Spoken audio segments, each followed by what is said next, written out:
Welcome to this series of BCom part one important questions. ये BCom की important question series की video है। Complete series इस channel के ऊपर अपलोड की जा रही है और आज की वीडियो के अंदर आपको बिजनेस एंड लेबर लॉ के इम्पॉर्टेंट क्वेश्चंस करवाए जा रहे हैं बीकॉम और एडीसी के एग्ज़ाम्स के लिए। और आज आपको सेक्शन नंबर ए करवाया जा रहा है। इसके सॉल्यूशंस के साथ जो है वो आपको इम्पॉर्टेंट क्वेश्चंस करवाए जा रहे हैं। सो कॉन्ट्रैक्ट के बारे में क्वेश्चंस जो है वो आते हैं। Contract and it's essential.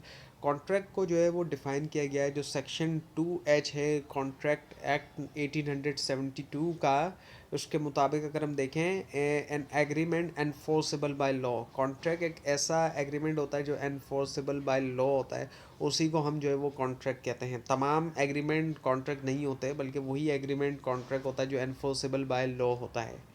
सो एक वैलिड कॉन्ट्रैक्ट जो है उसके लाजमी तौर पे कुछ एसेंशियल क्राइटेरिया हैं वो होने चाहिए। पहली चीज़ तो ये कि ऑफ़र एंड एक्सेप्टेंस का होना ज़रूरी होता है, जो कि सिग्निफाई करता है कि म्यूचुअल एसेंट होना पार्टीज़ के दरमियान। और ये होता है ऑफ़र और एक्सेप्टेंस के ज़रिए। दूसरा ये होता है कि लॉफुल कंसिड्रेशन का होना, यानी कि इससे मुराद ये कि कोई चीज़ वैल्यू की लाजमी तौर पर एक्सचेंज की जाए, यानी कि पैसे के बदले में जिस तरह से कोई चीज़ एक्सचेंज की जाती है तो लाजमी तौर पे कोई वैल्यू की चीज़ें जो है वो आपस में एक्सचेंज किया जाए उनको। और ये कि parties involve must have the legal capacity होनी चाहिए। जो पार्टीज़ हैं उनकी जो है वो लीगल कैपेसिटी होनी चाहिए। और ये भी एक चीज़ आती है इसके अंदर के जो पार्टीज़ शामिल है वो माइनर ना हो, कोई बच्चे के साथ कॉन्ट्रैक्ट नया किया जा रहा है। और इस ये चीज़ होती है कि फ्री कंसेंट हो विदाउट कोर्शन और फ्रॉड, यानी कि किसी पे कोई दबाव ना दिया जाए, किसी को कोई धमकी ना दी जा रही हो या कोई फ्रॉड ना किया जाए।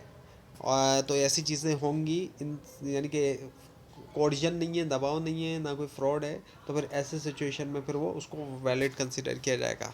और आखिरी चीज़ होती है वो ये कि लॉफुल ऑब्जेक्ट एंड एनफोर्सिबिलिटी। जो ऑब्जेक्ट है कॉन्ट्रैक्ट का वो भी लॉफुल होना चाहिए, ऐसा ना हो कि वो गैर कानूनी हो, पब्लिक पॉलिसी के अगेंस्ट ना हो, और इंश्योर करें ये एनफोर्सेबल बाय कोर्ट हो। सो ये एसेंशियल इंश्योर करते हैं कि कॉन्ट्रैक्ट लीगली बाइंडिंग है और इन्फोर्सेबल होता है। So free consent and its factor. अब इसके जो फ्री कॉन्सेंट और जो उसके फैक्टर है इसके बारे में भी क्वेश्चन आ सकता है। सो फ्री कॉन्सेंट जो है is essential for valid contract and must be given without coercion, fraud or mistake. So contract act के मुताबिक कंसेंट को फ्री तभी कंसिडर किया जाएगा जब ये कोर्जन की वजह से ना हो, किसी भी किस्म का कोई दबाव ना डाला जा रहा है, अनड्यू इन्फ्लुएंस ना हो, या फिर किसी किस्म का कोई फ्रॉड ना हो, या फिर मिस्टेक भी ना हो, तो तभी इसको फ्री कंसेंट जो है वो कंसिडर किया जाएगा, जो कि वैलिड कॉन्ट्रैक्ट के लिए ज़रूरी होता है। तो अब अगर हम समझें कोर्जन और अनड्यू इन्फ्लुएंस को, तो कोर्जन से मुराद इसमें क्या होता है कि जैसे कि पीछे भी आपको बताया गया कि कोई ख़तरा, किसी को कोई धमकाया जाए, कोई किसी भी तरीके से ख़तरा उसको ख़तरे में डाला जाए, इस किस्म की चीज़ करना जो है वो कोर्जन के अंदर आती है। और उसके ज़रिए फिर उससे ज़बरदस्ती करवाना, इस तरह से जो है ये कोर्जन के ज़िम्मे में आ जाता है। और अनड्यू इन्फ्लुएंस की अगर हम बात करें ये तब होता है जब एक पार्टी जो है वो यूज़ करती है, डोमिनेंट पोजीशन का इस्तेमाल करती है अपनी, ताकि अनफेयर एडवांटेज जो है वो हासिल कर सके दूसरे के ऊपर। जैसे कि कोई बॉस जो है वो हासिल कर रहा है, अपनी डोमिनेंट पोजीशन का इस्तेमाल कर रहा है, और इसी तरह से कोई टीचर जो है वो डोमिनेंट पोजीशन का इस्तेमाल कर रहा है दूसरी पार्टी के ऊपर। तो इस किस्म की जो चीज़ें आती हैं ये अनड्यू इन्फ्लुएंस के अंदर आ जाती हैं।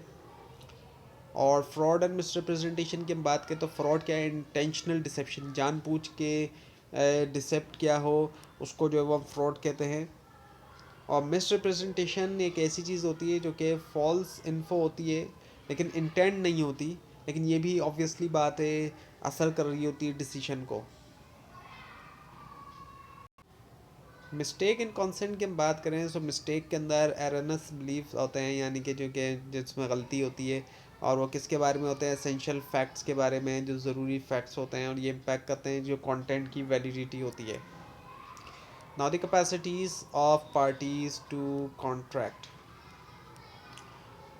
सो जो कैपेसिटी टू कॉन्ट्रैक्ट होती है, इसको गवर्न करता है ये भी कॉन्ट्रैक्ट एक्ट 1872। एक पर्सन जो है वो कॉम्पिटेंट होता है कॉन्ट्रैक्ट के लिए, ऐसा शख्स को कंसिडर किया जाता है जिसकी लीगल एज जो है वो होती है, यानी कि वो एटलीस्ट 18 ईयर्स का, और कुछ केसेस के अंदर इससे ज़्यादा भी एज होती है। और उसके अलावा ये कि वो साउंड माइंड होना चाहिए, इंसेन ना होना चाहिए, और डिस्क्वालिफाइड ना हो कोर्ट की वजह से, कोर्ट ने उसको किसी भी वजह से डिस्क्वालिफाइड ना किया हो। ये भी चीज़ें, तो ये चीज़ें जो है वो इंश्योर करती हैं वैलिड एग्रीमेंट को, वैलिड कॉन्ट्रैक्ट को। So minor and contract law हम देखें तो contract by minors are void from start. शुरू से ही वॉइड कंसिडर किया जाएगा ऐसा कॉन्ट्रैक्ट जो माइनर्स के साथ किया जाएगा, बच्चों के साथ करना, यानी कि जो 18 ईयर्स से जिनकी कम एज है उनके साथ अगर किया जाता है, और कुछ केसेस में से ज़्यादा भी एज हो सकती है, तो ये जो है शुरू से ही इसको वाइड कंसिडर किया जाएगा। अच्छा, एक और अहम चीज़ ये है कि जो unsound mind and lucid intervals हैं, कुछ ऐसे लोग जो कि हैं तो वो अनसाउंड माइंड, लेकिन लॉ जो है वो एक प्रोवाइड करता है कि ऐसी चीज़ के जो अनसाउंड माइंड है वो कॉन्ट्रैक्ट में इंटर हो सकते हैं उनके जो लूसिड इंटरवल्स होते हैं उसके दरमियान, यानी जब वो कैपेबल होते हैं कि वो अंडरस्टैंड कर सकें और फॉर्म कर सकें रैशनल जजमेंट, तो उस वक्त जो है वो इंटर हो सकते हैं कॉन्ट्रैक्ट के अंदर। और इम्पोर्टेंस ऑफ कैपेसिटी की अगर हम बात करें तो कैपेसिटी जो होती है पार्टनर्स की, वो एसेंशियल होती है इंश्योर करने के लिए कि कॉन्ट्रैक्ट जो वो किए जाए इंडिविजुअल्स के दरमियान, जो कि अंडरस्टैंड कर सकें इम्प्लीकेशंस भी और अप्लीकेशंस जो कि आ रही हैं एग्रीमेंट से। और ये लीगल सेफ गार्ड हेल्प करता है मेंटेन करने में इंटीग्रिटी और जो फेयरनेस होती है कॉन्ट्रैक्चुअल रिलेशनशिप्स की पाकिस्तान में। Now the business entities and transactions, इसके बारे में भी क्वेश्चंस जो है वो आते हैं। उसके अंदर जो है वो पार्टनरशिप के बारे में आता है कि पार्टनरशिप की डेफिनेशन, राइट्स, ड्यूटीज़ और डिसोल्यूशन। पार्टनरशिप को जो नई का जो एक्ट है वो है पार्टनरशिप एक्ट 1932 का, और इसी के मुताबिक जो है पार्टनरशिप के जो भी कानून है वो चलता है हमारे यहाँ पे। तो पार्टनरशिप को जो है डिफ़ाइन कुछ इस तरीके से किया गया है, as a relationship between, a partnership is a relationship between, is a relationship between persons who have agreed to share the profit of a business carried on by all or acting or any of them acting for all। तो ये जो definition जो वो दी गई है, इसको दोबारा से सुने कि पार्टनरशिप जो है क्या है, is defined as the relationship between persons who have agreed to share the profits of a business carried on by all or any of them acting for all।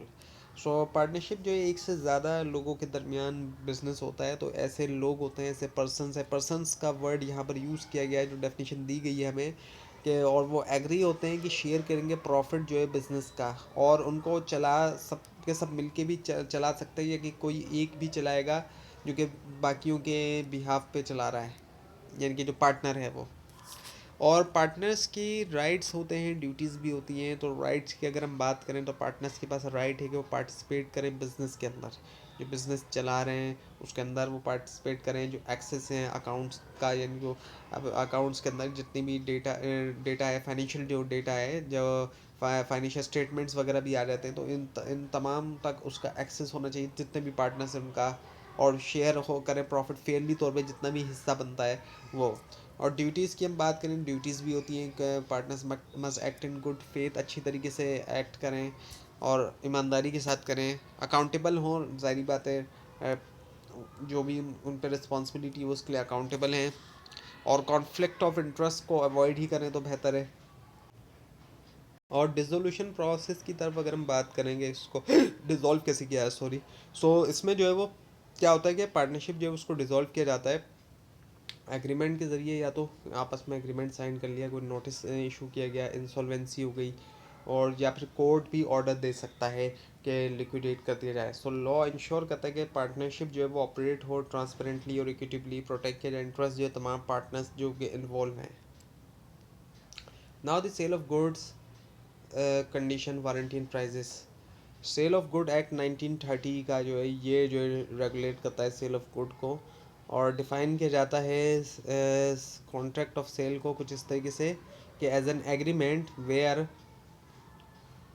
seller transfer or agrees to transfer the ownership of goods to the buyer for a price. So sale of contract of sale जो है यानी एक agreement होता है जहाँ पर seller जो है वो ट्रांसफ़र करता है या एग्री करता है कि वो ट्रांसफ़र करे ऑनरशिप ऑफ गुड्स जो है बायर को एक प्राइस के बदले।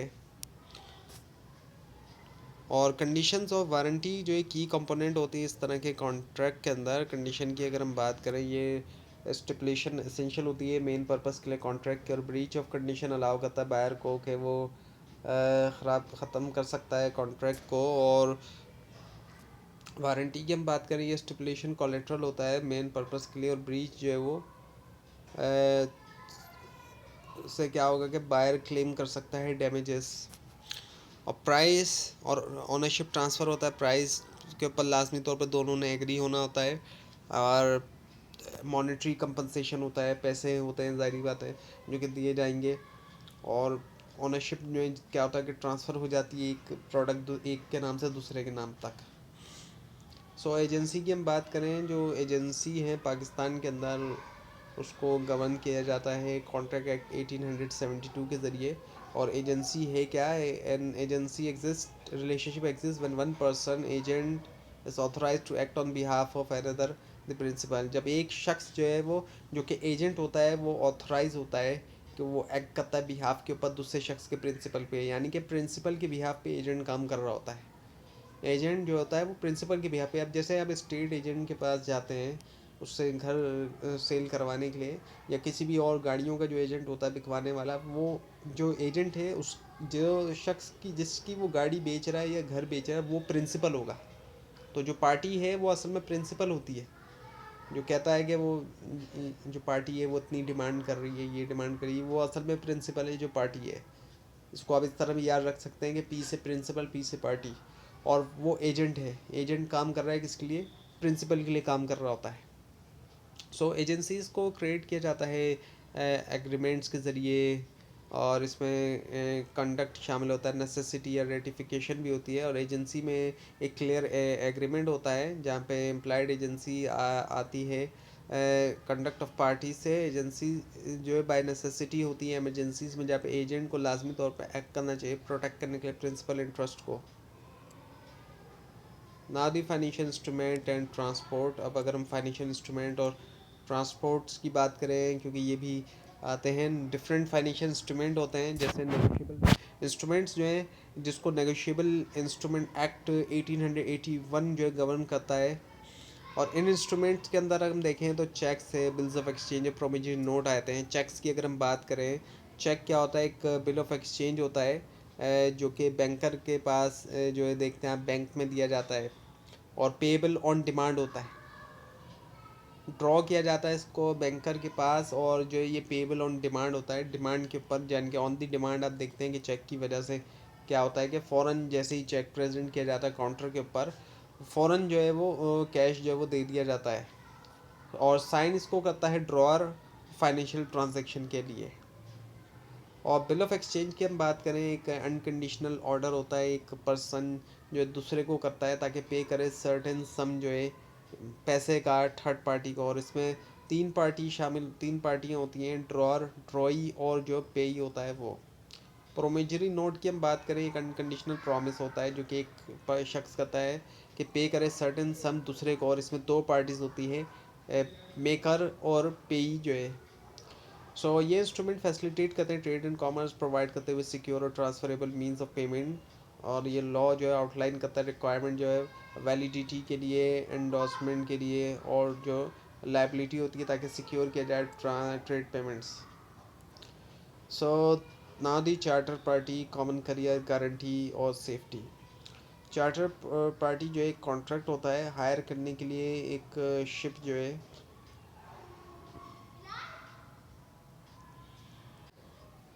आउटलाइन करता है टर्म्स जिसके अंडर जो है वेसल जो है वो लीज होता है। और इसमें डिटेल शामिल होती हैं फ्राइट के बारे में, वॉयज के बारे में, और जो पार्टी रिस्पॉन्सिबिलिटीज़ होती हैं। और कॉमन करियर की हम बात करें, कॉमन करियर लाइबिलिटी में कॉमन करियर जो एक एंटिटी होती है जो कि ट्रांसपोर्ट करती है गुड्स या पर्सन जो है पब्लिक के लिए, और लायबल होती है लॉस या फिर डैमेज अनलेस के वो प्रूव करे जो एब्सेंस ऑफ नेग्लिजेंस होती है। और गारंटी और श्योरिटी का कॉन्सेप्ट आता है, तो जो गारंटी होती है इसके अंदर क्या होता है, प्रॉमिस होता है कि डिस्चार्ज किया जाएगा लाइबिलिटी जो है थर्ड पर्सन की डिफ़ॉल्ट के केस के अंदर, और पर्सन जो कि दे रहा है गारंटी उसको जाना जाता है श्योरिटी के तौर पर। और लीगल कंस्ट्रक्ट जो है ये असेंशियल होते हैं कमर्शियल ट्रांजैक्शन में और इंश्योर करते हैं अकाउंटेबिलिटी और रिस्क मैनेजमेंट।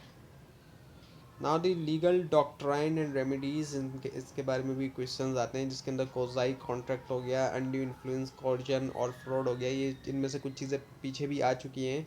सो कोजाई कॉन्ट्रैक्ट से मुराद अगर हम देखें तो ऑब्लिगेशन जो कि लॉ की तरफ से लगाई जाती है ताकि रोका जाए अनजस्ट इनरिचमेंट को। इवन दो कि ये कोई फॉर्मल कॉन्ट्रैक्ट एग्जिस्ट नहीं करता, ये आते हैं सिचुएशन से जहाँ पर एक पार्टी जो है वो बेनिफिट हासिल करती है दूसरी से बगैर किसी लीगल एग्रीमेंट के, बगैर किसी लीगल एग्रीमेंट के। और अनड्यू इन्फ्लुएंस की हम बात करें, ये तब होता है जब एक पार्टी यूज़ करती है डोमिनेंट पोजीशन, जैसे कि पीछे भी आपको बताया गया था, अपनी डोमिनेंट पोजीशन का नाजायज़ फ़ायदा उठाती है एक पार्टी, ये वॉइड कर देती है कॉन्ट्रैक्ट को। जैसे कि आपको बताया गया था, जैसे कोई बॉस जो है वो कर रहा है अपनी डोमिनेंट पोजीशन का नाजायज़ फ़ायदा उठा रहा है वो, तो ये जो है अनड्यू इन्फ्लुएंस के अंदर आ जाता है। और कोडिशन इन कॉन्ट्रैक्ट के अंदर क्या होता है कि किसी को थ्रेट दिया जा रहा है या फिर कोई भी गैर कानूनी तरीके के ज़रिए उसको फोर्स किया जा रहा है, किसी को डराया जा रहा है, धमकाया जा रहा है, कुछ भी ऐसा किया जा रहा है, और कोई या फिर कोई भी दूसरा गैर कानूनी काम करके उसको फोर्स किया जा रहा होता है, तो ये भी कॉन्ट्रैक्ट को वॉइड बना देता है। और fraud and deception, fraud inception intentional deception होता है ताकि इंड्यूस किया जाए कॉन्ट्रैक्ट, और उससे वॉइडेबल कॉन्ट्रैक्ट जो वो हो जाता है।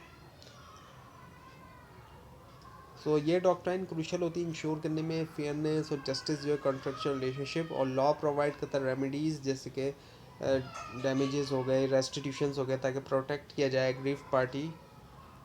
तो ये था आज का ट्यूटोरियल। आपको इस बारे में कोई क्वेश्चन हो और ख़ासतौर पर इसमें कोई मिस्टेक दिखाई दे ज़रूर हाईलाइट कीजिए, और इस पूरी सीरीज़ को देखने के लिए और एग्जाम्स की प्रिपरेशन के लिए इस चैनल को सब्सक्राइब कीजिए, बेल आइकन के ऊपर क्लिक कीजिए। Thanks for watching this video and best of luck.